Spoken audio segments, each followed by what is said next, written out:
Shalom, selamat pagi Bapak Ibu serta saudara yang dikasih oleh Tuhan. Kiranya berkat, damai sejahtera dan sukacita dari Tuhan Yesus Kristus senantiasa menyertai kita sekalian. Sebelum kita mendengarkan firman Tuhan dan renungan, marilah kita berdoa. Tuhan Allah Bapa yang Maha Baik, kami sungguh bersyukur atas kebaikan dan kemurahan-Mu, karena Engkau Tuhan yang selalu melindungi dan memberikan pertolongan dalam kehidupan kami.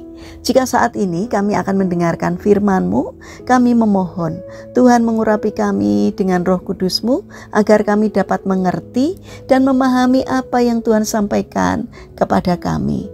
Bimbinglah kami agar karakter dan iman kami semakin hari semakin bertumbuh menjadi lebih baik, dan biarlah kami menjadi anak-anak-Mu yang taat pada firman-Mu.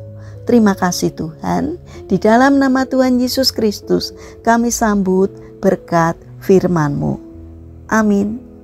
Bapak Ibu serta saudara yang terkasih, bacaan firman Tuhan saat ini diambil dari TB2 surat 2 Korintus pasal 5 ayat 14 dan 15. Demikianlah sabda Tuhan. Sebab kasih Kristus yang menguasai kami, karena kami telah mengerti bahwa jika satu orang sudah mati untuk semua orang, mereka semua sudah mati. Kristus telah mati untuk semua orang, supaya mereka yang hidup tidak lagi hidup untuk dirinya sendiri, tetapi untuk Dia yang telah mati dan telah dibangkitkan untuk mereka. Tema renungan saat ini adalah hidupku bukan untukku. Bapak Ibu serta saudara yang terkasih, ada banyak kejadian pembunuhan terjadi karena diawali oleh hati yang dipenuhi dengan amarah. Misalnya seorang suami yang membunuh istrinya karena hatinya panas atau cemburu melihat sang istri selingkuh. Ini menandakan ketika hati seseorang dikuasai oleh sesuatu, orang tersebut akan bertindak sesuai dengan apa yang mengisi hatinya. Hati yang dikuasai oleh amarah akan menghasilkan amarah dan tindakan yang berbahaya. Hati Paulus dipenuhi dengan kasih Kristus karena dia mengerti makna kematian Kristus. Kristus mati bukan karena dosa-dosa maupun kesalahannya. Kristus mati untuk menebus manusia dari kuasa dan hukuman dosa. Kematian Kristus menyebabkan orang percaya ikut mati dalam kematiannya secara rohani, sehingga mereka menerima pengampunan dosa dan hidup yang baru.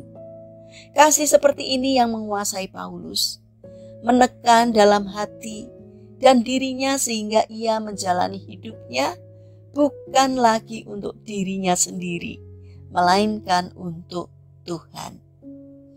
Bapak Ibu serta saudara yang dikasih oleh Tuhan Yesus Kristus, dalam dunia ilmu komputer ada istilah yang disebut garbage in, garbage out. Jika kita memasukkan sampah, maka hasilnya pun akan berupa sampah juga. Sama halnya dengan hati manusia. Jika hati kita dikuasai oleh ego, dendam, amarah, dan kepahitan, maka diri kita hanya akan mengeluarkan hal-hal untuk diri sendiri dan perbuatan dosa yang tidak berkenan kepada Tuhan. Namun bila hati kita dipenuhi kasih Kristus, kasih yang penuh pengorbanan, pengampunan, kemurahan, dan memberi, maka kita tidak lagi hidup untuk mencari kesenangan dan kepentingan diri sendiri, melainkan hidup untuk berkenan kepada Tuhan dan untuk kemuliaannya. Bapak Ibu serta saudara yang terkasih, apa yang akan kita isikan ke dalam hati kita hari ini?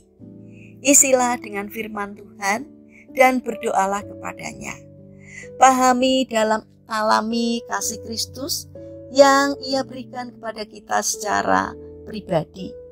Maka kita akan mengerti dan dikuasai oleh kasih-Nya, sehingga yang kita lakukan adalah kasih yang murni, baik kepada Tuhan maupun kepada sesama. Mari bertekunlah untuk mengisi hati kita dengan sering membaca dan mendengarkan firman Tuhan, agar hati kita pun setiap hari dibentuk dan diperbaharui oleh Tuhan. Mari kita berdoa. Tuhan Yesus yang Maha Baik, kami rindu untuk mengisi hati kami dengan kasih dan firman-Mu, karena kami rindu agar perkataan dan perbuatan kami dapat menjadi berkat bagi sesama kami. Bapa yang Maha Baik, saat ini kami mendoakan bagi mereka yang mengalami permasalahan dan kesulitan hidup. Kiranya mereka tidak menyerah dalam menghadapi kesulitan, melainkan bangkit berjuang. Kiranya Tuhan memberi kemampuan sehingga setiap kesulitan yang dialaminya dapat teratasi. Karena kami percaya bahwa Tuhan berkenan hadir untuk menolong mereka. Bagi mereka yang sakit, kiranya Tuhan memberkati setiap upaya yang mereka lakukan.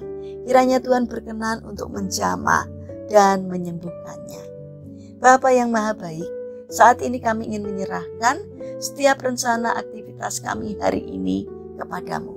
Berikanlah ketekunan dan juga semangat kepada kami dalam menjalankan karya kami hari ini. Mampukan kami untuk dapat menjadi berkat bagi sesama kami. Bapa yang Maha Kasih, kami mendoakan untuk pemerintahan bangsa dan negara kami.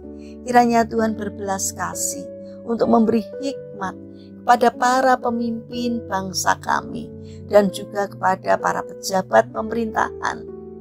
Berikanlah hati untuk melayani masyarakat, jauhkan dari tindakan menyalahgunakan jabatan, agar di dalam menjalankan tugasnya seturut kepada pimpinan Tuhan. Terima kasih Tuhan, kami percaya bahwa Engkau akan menolong kami. Kami serahkan doa dan sembahyang kami hanya di dalam nama Tuhan Yesus Kristus. Amin. Puji Tuhan Bapak Ibu serta saudara yang terkasih, kiranya firman Tuhan dan renungan hari ini dapat menjadi berkat bagi kita semua. Haleluya.